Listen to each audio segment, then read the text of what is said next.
وانا بدور على انمي يناسب الابوه ويناسب المعاناه يعني اللي الابهات بتشوفها. لقيت انمي فيه كل حاجه وعكسها. هو انمي فيه كوميديا وفيه مغامرات.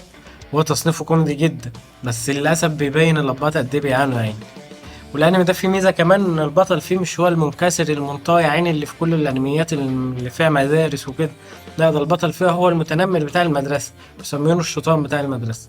بس الخيال بقى ان اللي عين الشيطان ده يوم ما بيبقى بيعزم اتنين صحابه كده في البحر، بيلاقي طفل بيعوم على شط النيل وجاي له. فبيشيل الطفل ده، بيفتكر طفل عادي، بس الطفل ده بيطلع ابن الشيطان.